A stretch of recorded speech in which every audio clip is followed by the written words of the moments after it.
Hello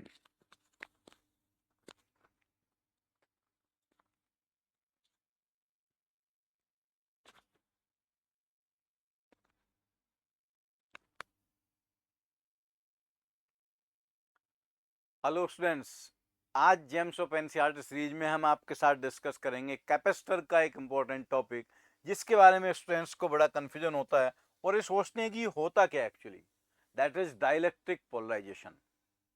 तो यहाँ सबसे पहली चीज इस टॉपिक में यही आती है कि भाई डाइलेक्ट्रिक्स क्या होते हैं, किस सब्सटेंस को या किस मटेरियल को हम डाइलेक्ट्रिक बोलते हैं। What is a dielectric? Dielectrics are basically insulators which have very small conductivity, जिनकी कंडक्टिविटी बहुत कम होती है, तो उन सब्सटेंस को हम डाइलेक्ट्रिक कहते हैं। तो आप सीधा सीधा याद रख सकते हैं, dielectrics are nothing but insulators. अब अगर वो इंसुलेटर्स हैं तो इंसुलेटर का मतलब ये नहीं है कि उसमें चार्ज नहीं है, चार्ज तो है, पॉजिटिव चार्ज भी है, निगेटिव चार्ज भी है, लेकिन वो सारा चार्ज न्यूक्लियस के साथ जो इलेक्ट्रॉन से बंधे हुए हैं उसके पास फ्री इलेक्ट्रॉन्स नहीं है। कंडक्टर के पास भी इलेक्ट्रॉन है, इंसुलेटर के पास भी इलेक्ट्रॉन है, लेकिन कंडक्टर की खास बात यह है कि उसके पास फ्री इलेक्ट्रॉन्स हैं। जो आउटर शेल वाले इलेक्ट्रॉन है वो न्यूक्लियस के इंटरेक्शन से बंधे हुए नहीं है, वो पूरे मटेरियल में कहीं भी भाग सकते हैं। और ये डाइलेक्ट्रिक भी दो तरीके के होते हैं, एक होता है पोलर डाइलेक्ट्रिक, पोलर डाइलेक्ट्रिक, और दूसरा होता है नॉन पोलर डाइलेक्ट्रिक। पोलर और नॉन पोलर डाइलेक्ट्रिक क्या होगा? जब एक एटम की हम बात करते हैं तो एटम के अंदर न्यूक्लियस में पॉजिटिव चार्ज है, प्रोटॉन्स, और उसके बाहर अलग अलग ऑर्बिट में इलेक्ट्रॉन्स हैं। तो जहां जिस पॉइंट पर आप न्यूक्लियस के सारे प्रोटॉन को इकट्ठा करके एक पॉइंट पर रख सकते हो वो कहलाएगा centre of positive charge. Electrons को इकट्ठा करके जिस एक पॉइंट पर रख सकते हैं वो कहलाएगा सेंटर ऑफ निगेटिव चार्ज। कुछ कुछ वैसा ही जैसा हम सेंटर ऑफ मास पढ़ते हैं कि कुछ चीजें सॉल्व करने के लिए, कुछ चीजें सॉल्व करने के लिए, याद रखिएगा वो चीजें सेंटर ऑफ मास में बताई जाएंगी। जहां हम एक बॉडी के सारे मास को कंसंट्रेटेड मान सकते हैं, that point is called centre of mass. तो वैसा ही यहां पर है, अगर एटम का जहां सारा पॉजिटिव चार्ज का सेंटर है उसी पॉइंट पर निगेटिव चार्ज का सेंटर भी कोइंसाइड कर जाए तो वैसे डाइलेक्ट्रिक को कहेंगे नॉन पोलर। मतलब ये जो एटम है, मान लीजिए नॉन पोलर डाइलेक्ट्रिक का एक मटेरियल है, इसमें कोई एटम है, एटम में जहां पॉजिटिव चार्ज का सेंटर है वहीं निगेटिव चार्ज का सेंटर है, तो दोनों आपस में कोइंसाइड कर रहे हैं, तो such material is called non polar.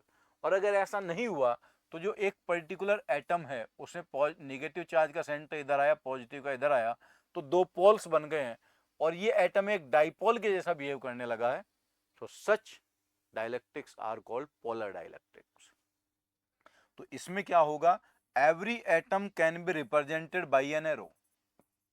Her atom को एक डाइपोल से आप रिप्रेजेंट कर सकते हैं, but these dipoles are randomly oriented, तो नेट डाइपोल मोमेंट जीरो है। यहां पर कोई भी एटम डाइपोल के जैसा बिहेव नहीं कर रहा है, हर एटम का डाइपोल मोमेंट जीरो है, तो इसका भी डाइपोल मोमेंट जीरो है। पोलर डाइलेक्ट्रिक का भी net dipole moment zero, non polar का भी net dipole moment zero, but दोनों के जीरो होने का कारण अलग अलग है। पोलर का नेट डाइपोल मोमेंट जीरो इसलिए है क्योंकि इसमें बहुत सारे एटम है, बहुत सारे डाइपोल्स हैं, but these are randomly oriented, और रेंडमली ओरिएंटेड वेक्टर्स का रिजल्टेंट जीरो आता है। इसमें कोई वेक्टर है ही नहीं, none of the atom is behaving as a dipole, so net dipole moment is zero. अब होगा क्या, जब आप एक्सटर्नल इलेक्ट्रिक फील्ड लगाएंगे, भाई आप करते क्या है कि ये कैपेसिटर है, कैपेसिटर की प्लेट के बीच में आपने डाइलेक्ट्रिक भर दिया, तो कैपेसिटर पर कुछ चार्ज था ना, क्यू, और कैपेसिटर की प्लेट्स के बीच में पहले यहां पर एक इलेक्ट्रिक फील्ड रही होगी जिसको आप ई नोट कह सकते हैं और इस चार्ज को क्यू नोट कह सकते हैं। तो वो इलेक्ट्रिक फील्ड होगी Q note by epsilon naught into A, और प्लेट के बीच में आपने डाइलेक्ट्रिक भर दिया, तो आप ये कह सकते हैं the dielectric medium is placed in external electric field. उस डाइलेक्ट्रिक मीडियम को आपने एक्सटर्नल फील्ड में रख दिया। वो एक्सटर्नल फील्ड किसने प्रोड्यूस की है? इस कैपेसिटर ने। तो होगा क्या, अगर ये पोलर डाइलेक्ट्रिक है, पोलर डाइलेक्ट्रिक को जब आप एक्सटर्नल फील्ड में रखेंगे, एक्सटर्नल फील्ड की वैल्यू ई नॉट के बराबर है, तो आप ये पाएंगे जो यहाँ पर डाइपोल्स थे, जब एक्सटर्नल इलेक्ट्रिक फील्ड लगाई जाती है तो हर डाइपोल पर एक टॉर्क लगता है vector P cross vector E, और ये डाइपोल टॉर्क क्या करता है, it try to rotate the dipole in the direction of field. ये डाइपोल को फील्ड के डायरेक्शन में रोटेट करने का ट्राई करता है। वो रोटेट हो पाएगा नहीं डिपेंड करता है, क्योंकि मॉलिक्यूल से वहां बहुत सारे कंस्ट्रेंट होंगे अलग अलग, लेकिन फिर भी कुछ डाइपोल्स तो रोटेट हो ही जाएंगे। तो कुछ डाइपोल्स ऐसे बन जाएंगे, मतलब मैं ये कह सकता हूं कि उन डाइपोल्स का नंबर बढ़ जाएगा जो फील्ड के डायरेक्शन में है, बाकी इधर उधर टेढ़े मेढ़े कुछ बचेंगे। अब डाइपोल के आप पता है कि टेल पर नेगेटिव चार्ज होता है और हेड पर पॉजिटिव चार्ज, तो हम ये कह सकते हैं कि इसका लेफ्ट फेस नेगेटिवली चार्ज हो गया और राइट फेस पॉजिटिवली चार्ज हो गया, तो ये अपने आप में अब नेट डाइपोल मोमेंट जीरो नहीं रहा। वहीं पर अगर नॉन पोलर डाइलेक्ट्रिक होगा तो नॉन पोलर डाइलेक्ट्रिक को जब एक्सटर्नल इलेक्ट्रिक फील्ड में आप रखोगे तो नॉन पोलर डाइलेक्ट्रिक में क्या था, पॉजिटिव और नेगेटिव चार्ज का सेंटर आपस में कोइंसाइड किया था, पॉजिटिव और नेगेटिव चार्ज का सेंटर आपस में कोइंसाइड कर रहा था। लेकिन इलेक्ट्रिक फील्ड पॉजिटिव चार्ज पर फोर्स आगे लगाएगी, नेगेटिव चार्ज पर पीछे लगाएगी, तो ये सेंटर्स अलग अलग हो जाएंगे। और आप ऐसे एज्यूम कर सकते हो नेट इफेक्ट कि इधर वाला फेस पर नेगेटिव चार्ज आ जाएगा और राइट वाले फेस पर पॉजिटिव चार्ज। यहां भी अब नेट डाइपोल मोमेंट जीरो नहीं होगा, एक डाइपोल मोमेंट क्रिएट हो जाएगा, इधर भी एक डाइपोल मोमेंट क्रिएट हो जाएगा। और जितना चार्ज इन सरफेस पर आ गया है इस चार्ज को कहा जाता है इंड्यूस्ड चार्ज, या इसको हम बाउंड चार्ज भी कहते हैं, QB।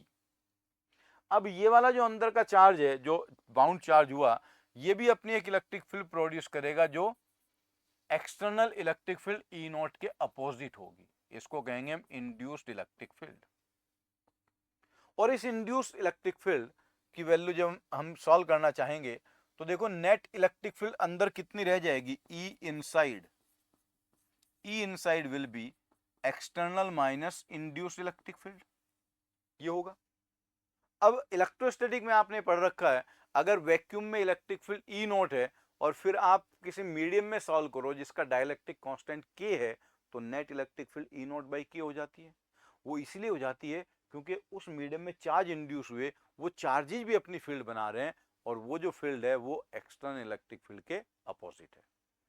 तो अगर external electric field E not था, E external was E not, तो जो अंदर नेट इलेक्ट्रिक फील्ड होगी E इनसाइड वो होगी E नॉट बाई K, और इस E इनसाइड की वैल्यू थी E not minus E induced. ये इंड्यूस्ड के कारण तो कम हुआ था, तो इंड्यूस्ड इलेक्ट्रिक फील्ड आपको मिल गई, induced electric field is E not into 1 minus 1 by K। इतना इलेक्ट्रिक फील्ड, वो जो चार्जेज इंड्यूस हुए, ये डाइलेक्ट्रिक है और ये पैरेलल प्लेट कैपेसिटर की प्लेट्स के बीच में रखा हुआ है, these are the plates of capacitor. Capacitor की प्लेट पर चार्ज है Q नॉट और ये Q naught charge electric field produce कर रहा है E नॉट। तो इस डाइलेक्ट्रिक पर भी चार्ज इंड्यूस हुए, जिधर पॉजिटिव प्लेट थी उधर नेगेटिव होगा, जिधर नेगेटिव प्लेट थी उधर पॉजिटिव होगा, और इस चार्ज का आपने लिखा Q इंड्यूस्ड, QI। इसने अपनी एक इलेक्ट्रिक फील्ड बनाई इधर जिसको आप लिखोगे E इंड्यूस्ड। उस इंड्यूस्ड इलेक्ट्रिक फील्ड की वैल्यू आपने सॉल्व कर ली। और ये डाइलेक्ट्रिक भी प्लेट के जैसा बिहेव कर रहा है, एक राइट प्लेट है एक लेफ्ट प्लेट है, तो E इंड्यूस्ड उसकी वैल्यू आप लिख सकते हो Q induced upon epsilon naught A। और वो जो E नॉट था, E नॉट की वैल्यू थी charge on capacitor plate upon epsilon naught A। तो देखो इन दोनों की वैल्यू वहां रख दें तो ये बनेगा Q induced upon epsilon naught A equals to Q naught upon epsilon naught A into 1 minus 1 by K। तो एप्सिलॉन नॉट कैंसल आउट हो गया। तो डाइलेक्ट्रिक के फेसेस पर जो चार्ज इंड्यूस हुआ, इंड्यूस चार्ज, वो बन गया Q naught into 1 minus 1 by K।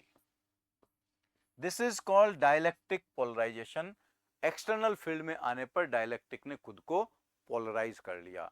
Students आपने इलेक्ट्रोस्टैटिक में पढ़ा होगा कि अगर ये मेटल का बना होगा प्लेट, जो बीच में आपने मटेरियल रखा, अगर वो कंडक्टिंग मटेरियल है तो कंडक्टिंग मटेरियल के अंदर नेट इलेक्ट्रिक फील्ड जीरो हो जाती है।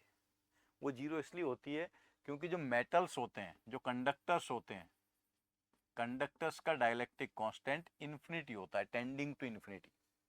अब के की वैल्यू अगर यहाँ इन्फिनिटी रखोगे तो आप देख सकते हो इंड्यूस चार्ज और कैपेसिटर के प्लेट का चार्ज बराबर हो जाएगा, वो उतना ही चार्ज इंड्यूस कर लेगा जितना कैपेसिटर पर है, और इधर नेट चार्ज जीरो हो गया, उधर भी नेट चार्ज जीरो हो गया, नेट इलेक्ट्रिक फील्ड जीरो।